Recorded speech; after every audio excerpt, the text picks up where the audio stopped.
Hi everyone, आप देख रहे हैं चैनल अमीन इन्फो। एसओएल के जो सीबीसीएस के एक्स स्टूडेंट हैं 2020 और 21 बैच के, जैसे कि आपको मालूम है आप लोगों के एग्जामिनेशन फॉर्म निकले हुए हैं। अगर आपका ईयर आया था या फिर आपने बीच में ड्रॉप कर दिया था, आप लोगों की कुछ क्वेरीज आ रही हैं एग्ज़ाम्स को लेकर, एग्जामिनेशन फॉर्म्स को लेकर। इस वीडियो में उसी चीज़ को हम डिस्कस करेंगे। सबसे पहला डाउट दोस्तों ये है कि इसकी लास्ट डेट क्या है। इसकी लास्ट डेट 22 नवंबर है दोस्तों। 22 नवंबर तक आपके पास टाइम है। मे बी ये लास्ट डेट 5-6 दिन के लिए और एक्सटेंड हो सकती है, कोई बड़ी बात नहीं है। दूसरी बात हमारे पास ये है, देखिए यहाँ पे काफ़ी लोग ऐसे होंगे जिनका ईआर किसी इवेंट सेमेस्टर में होगा, सेमेस्टर 2, 4 या 6 में। सिर्फ इवेंट सेमेस्टर में ईआर होगा उनका, ऑड सेमेस्टर सारे क्लियर हैं। तो ऐसी सिचुएशन में ये जो इवेंट सेमेस्टर का ईआर का फॉर्म है, ये अगले सेशन में भी निकलेगा, फरवरी, मार्च, अप्रैल में।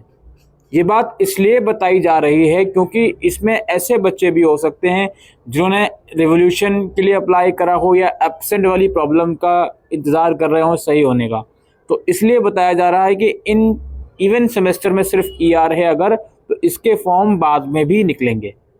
ऑड सेमेस्टर में ईआर तो ऑब्वियस सी बात है, अगले महीने एग्जाम्स हैं उसके, तो वो तो अभी भरना पड़ेगा, बाद में भरने का कोई मतलब ही नहीं है।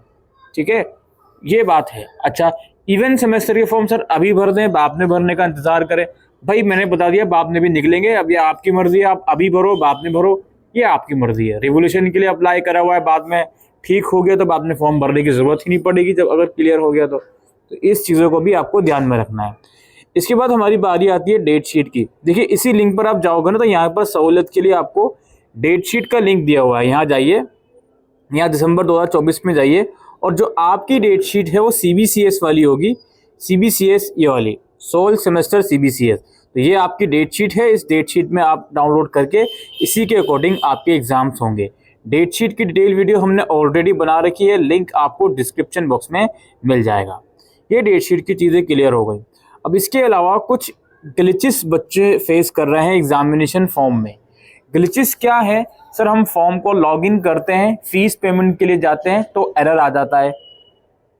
दूसरा ग्लिच क्या है सर? हमने फॉर्म भर दिया, फीस पेमेंट कर दी, फी रिसिप्ट नहीं आई।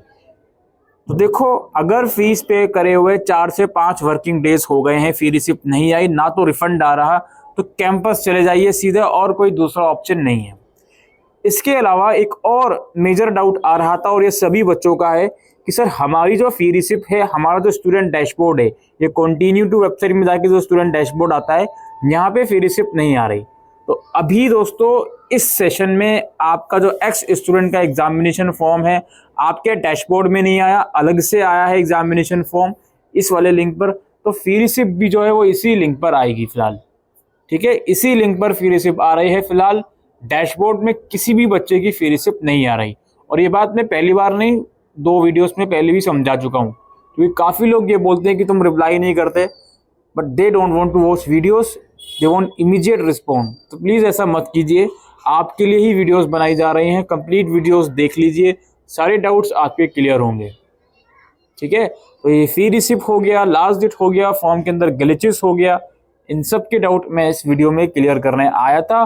और लास्टली एक और चीज़ बताता चलूँ, अगर आपका ऑड सेमेस्टर में भी ईआर है, आपने फॉर्म भर दिया, सिर्फ ऑड सेमेस्टर में ईआर था और उसके लिए रिवोल्यूशन के लिए अप्लाई करा हुआ था, उसका रिजल्ट आपकी एग्ज़ाम की डेट से पहले अगर आ गया, एग्ज़ाम दोबारा देने की ज़रूरत नहीं है। और ऑब्वियस सी बात है, एग्ज़ाम डेट की पहले रिजल्ट नहीं आया रिवोल्यूशन का, या एब्सेंट की प्रॉब्लम ठीक नहीं हुई, तो एग्ज़ाम दे देना उस सब्जेक्ट का, वही आप लोगों के लिए बेहतर है। तो यही इन्फॉर्मेशन इस वीडियो के अंदर हम डिस्कस करने आए थे। Thank you.